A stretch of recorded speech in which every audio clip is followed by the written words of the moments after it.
All right, let's talk about how to fast, but more so how to prepare to fast. I'm no doctor. I'm no scientist. Don't know snot about reading research papers or whatever. Here's what I am. I'm a practitioner, not in practicing medicine or any of those other disciplines. I'm a practitioner of messing around and practicing and collecting anecdotal evidence and just doing things for myself. I have a lot of experience fasting. Most notably, I have done 2 7-day fasts, one of which I documented the whole thing. You can find that on the internet, along with many years of what you'd call time-restricted feeding. There was probably a good year or so where I was doing a weekly 36 to 40-hour fast. Lots of experience with this. I've boiled down those experiences to 4 things I want to talk about here today. I'm also a sucker for alliteration, so we've got the 4 S's.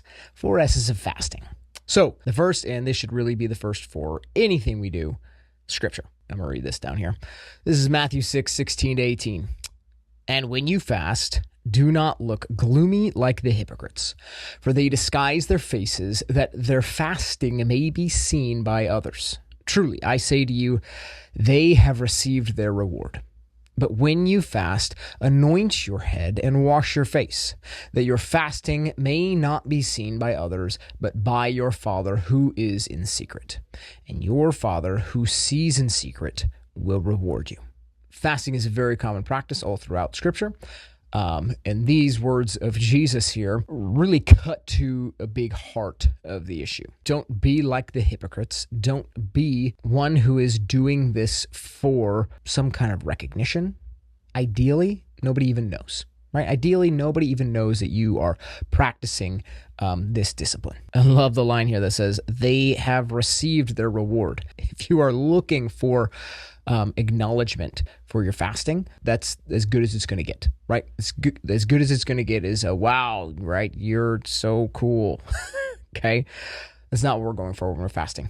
As a spiritual discipline, this provides us an opportunity to get more in tune with the fragility of our flesh. From a physical discipline, really it's a lot of the same. From a spiritual aspect, we know man does not live by bread alone. From a physical aspect, this helps us to become more in tune with what hunger really is. We'll talk about that a little more here in a second, really to heighten our awareness of what is actually going on with us physically. Number 2, we're going to start with exercise. When you're fasting, it is a really good idea to get some activity in towards the beginning of the fast. Now, every fast begins with your last consumption of calories. In most cases, that should be whatever your evening meal is, the day before the fast begins. If you're fasting on Saturday, Friday night, that's your last meal, right? That's really when your fast has begun. Good news is, hey, you can get upwards of 10, 12 hours in by the time you wake up the next morning. The benefit of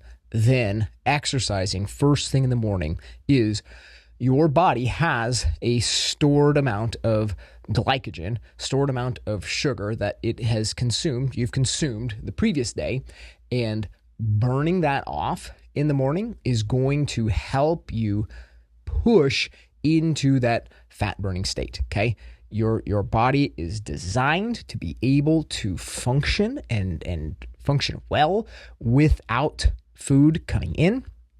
That's what even the leanest of us, okay, we've got fat tissue that is stored. That is like your basement freezer, right? That is long-term storage. Your body's set up to be able to survive on low exogenous fuel. A little bit of exercise at the beginning of the fast is one of the things that's going to expedite that process of shifting you metabolically into this place where we can utilize fat for fuel and really be feeling a lot better throughout the rest of the fast. Point number 3, S number 3, stay busy. Don't baby yourself and think, oh man, I'm not going to be eating today and I just need to schedule a chill day where I'm just sitting around and not doing much.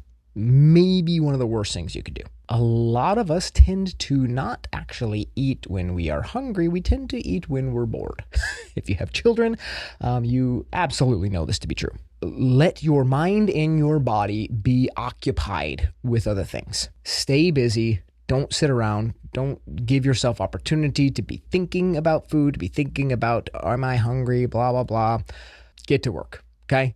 Go do something fun. Go do something that needs to get done. Run some errands, whatever it is. Stay busy. And the fourth tip, the fourth S, salt. When you are in a fasted state, your kidneys are going to be dumping sodium. Said I'm not a scientist. This is one of the things that is this is one of the processes that's going to happen. So your need and your intake should be going up. We're big fans of Element around here. These guys sell a raw salt. Basically, it's sodium, potassium, magnesium, without any flavors, without any sweeteners. Even just what I have found to be most palatable is, if you don't have something like that, like half a teaspoon of literally any kind of salt. We could talk a lot about quality of salt, but any kind of salt, half a teaspoon right on the tongue. Swish it down with some water if you don't like the taste of, like, putting salt in your water. That generally works out pretty well. But you will absolutely be feeling significantly better if you maintain your salt intake while you're fasting. All right? So, quick review. Scripture. Other than, hey, tell your wife, make sure she knows what you're doing so she doesn't make a meal for you and it's sitting there on the table and you're like, oh, I'm not eating today. Other than that, don't make a big deal out of it. Number 2, start with some exercise, start with some activity, burn off the glycogen. Number 3, stay busy. Don't sit around and be bored and thinking about food all day.